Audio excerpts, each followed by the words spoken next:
What time is it? Bible time!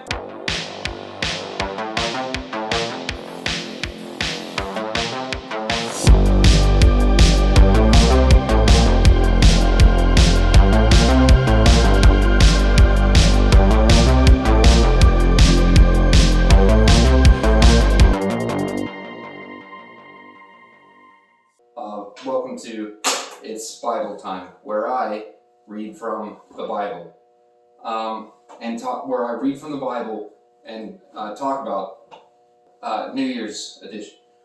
Just saw Avatar. I have no idea how Angel Studios is going to block all that nudity. Some people didn't like the frame rate. I was distracted by the breakaway catcallers. We're going to be reading Trump. I invested, and you should have too. Job.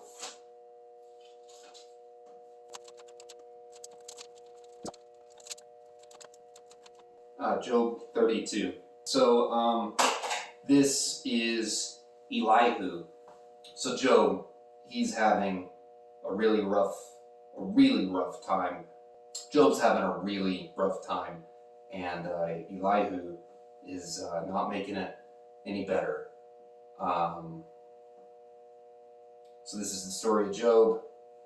It's Bible time. But first, we have we just got a letter. We just got a letter. We just got a letter. Let's see who it's from. Happy birthday to you. Happy birthday to you. Happy birthday to you. I'm sorry, unfortunately, I don't know your name. I wish I could make this cut personal. Cut the tape. So, these three men stopped answering Job because he was righteous in his own eyes. But Elihu, son of Barachel, the Buzite,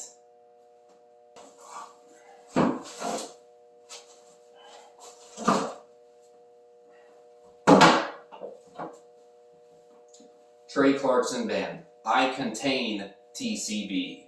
I don't know about you, but I contain TCB. But Elihu, son of Barachel, the Buzite of the family of Ram, became very angry with Job for justifying himself rather than God. He was also angry with the three friends because they had found no way to refute Job, and yet had condemned him. Now Elihu had waited before speaking to Job because they were older than he, but when he saw that the three men had nothing more to say, his anger was aroused. So Elihu, son of Barachel, the Buzite, said, I am younger in years, and you are old.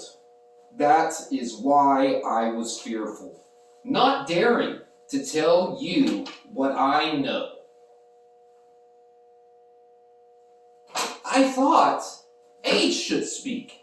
Advanced years should teach wisdom, but it is the Spirit in a person, the breath of the Almighty that gives them understanding. It is not only the old who are wise, not only the aged who understand what is right. Therefore I say, listen to me. I, too, will tell you what I know. I waited while you spoke. I listened to your reasoning. While you were searching for words, I gave you my full attention. But not one of you has proved Job wrong. None of you has answered his arguments. Do not say, we have found wisdom.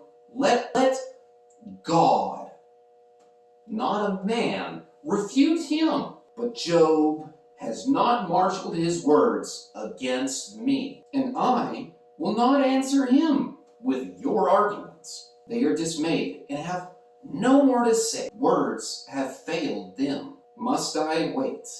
Now that they are silent, now that they stand there with no reply, I too will have my say. I too will tell what I know, for I am full of words, and the spirit within me compels me. Inside, I am like bottled up wine, like new wineskins, ready to burst. I must speak to find relief. I must open my lips to reply. I will show no partiality, nor will I flatter anyone. For if I was skilled in flattery, my Maker would soon take me away. 33. But now, Job, listen to my words. Pay attention to everything I say.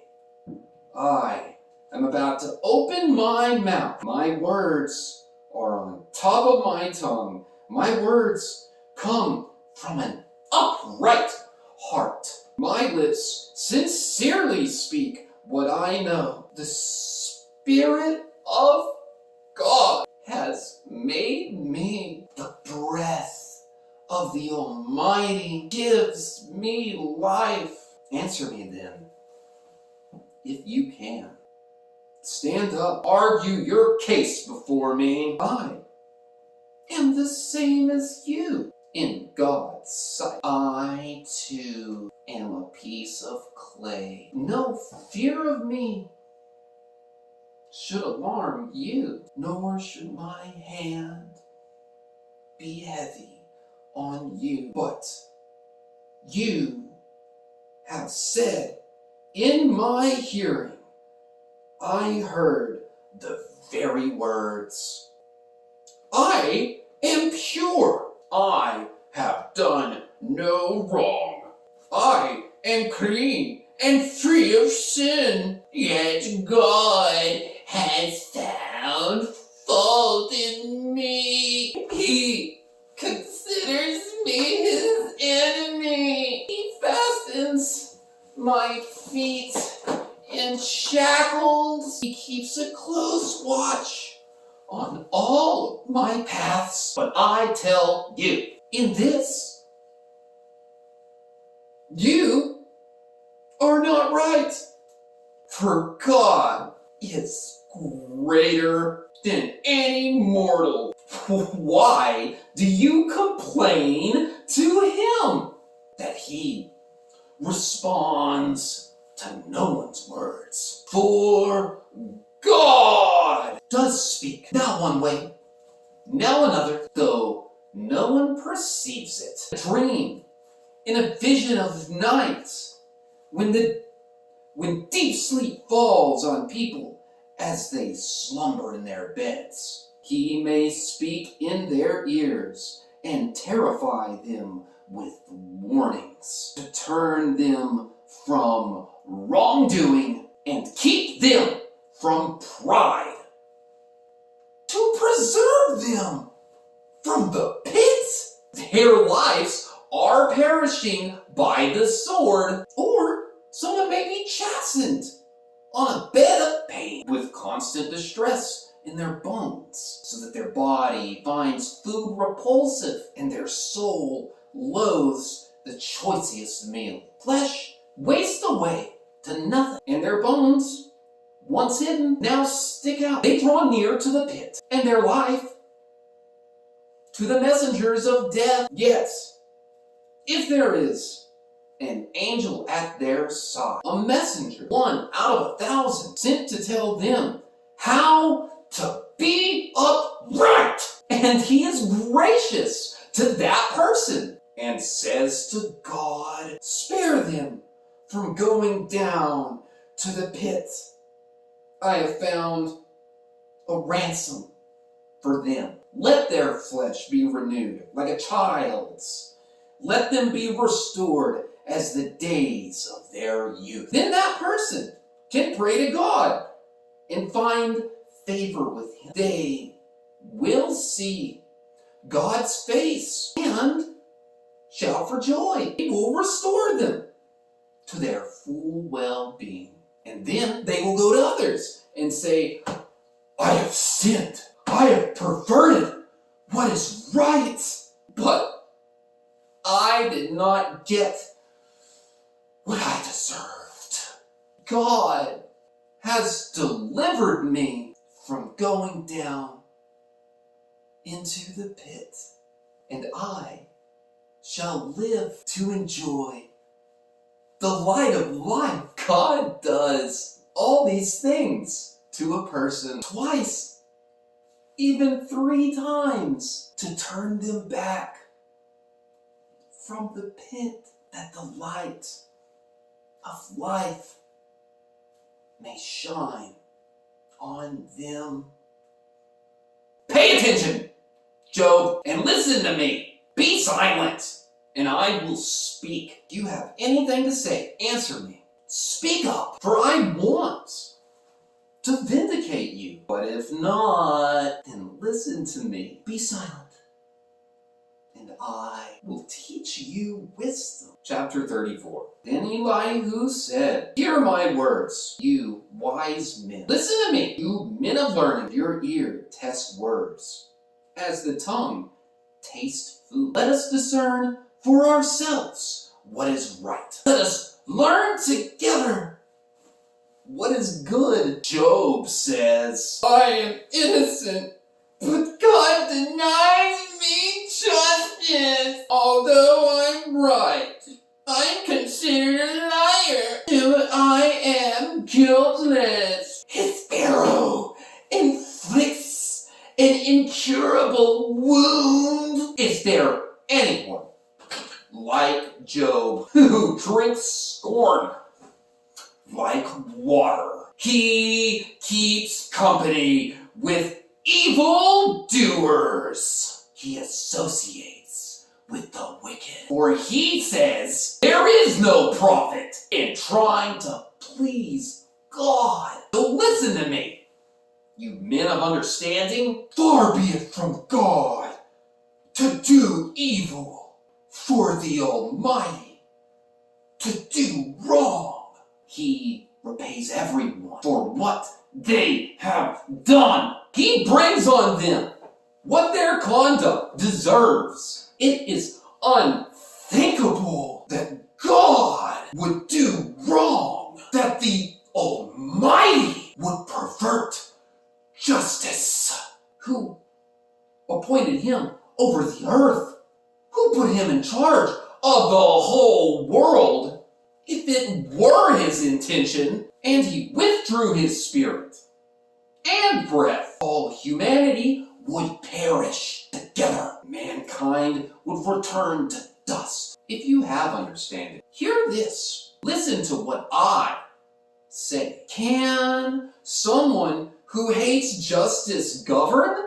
Will you condemn the just and the mighty one? He is not the one who says to kings, you are worthless, and to nobles, you are wicked, who shows no partiality to princes, and does not favor the rich over the poor, for they are all the work of his hands. They die in an instant, in the middle of the night. People are shaken as they pass away. The mighty are removed without human hand. His eyes are not on the ways of mortals. He sees their every step. There is no deep shadow, no utter darkness where evildoers can hide. God has no need to examine people further, that they should come before him in judgment without inquiry. He shatters the mighty and steps up others in their place, because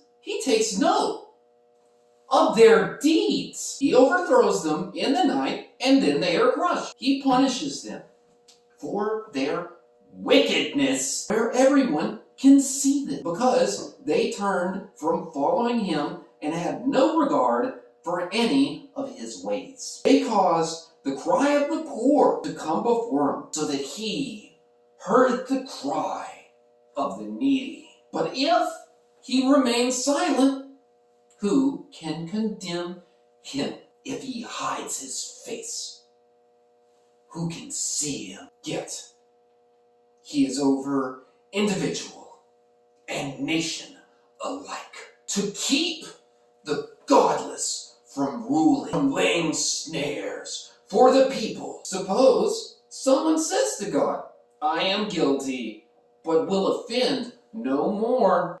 Teach me, but I cannot see. If I have done wrong, I will not do so again. Should God then reward you on your terms? When you refuse to repent, you must decide, not I, to tell me what you know. Men of understanding declare. Wise men who hear me say to me, Job speaks without knowledge. His words lack insight. Oh, that Job might be tested to the utmost for answering like a wicked man. To his sin he has rebellion. Scornfully he claps his hands among us and multiplies his words against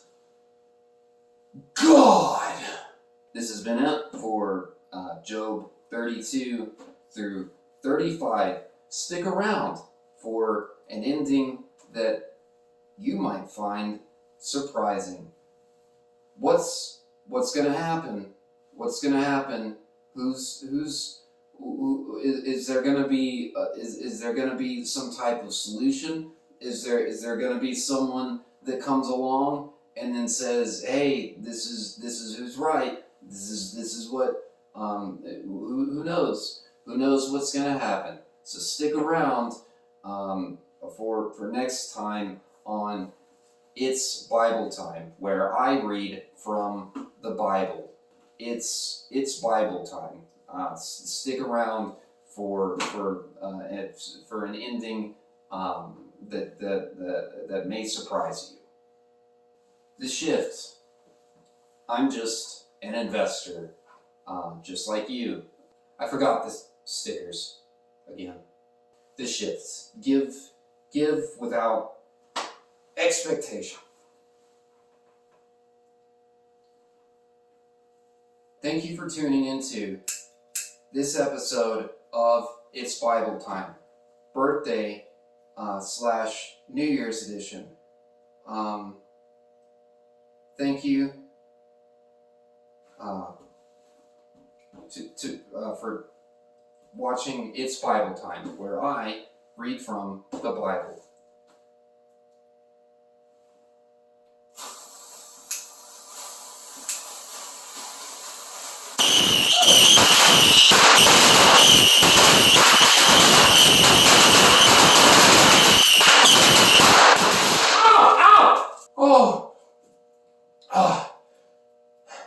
Remember, kids, there's a burn ban, and it's illegal to light fireworks outside. So make good decisions and follow your local burn bans, and don't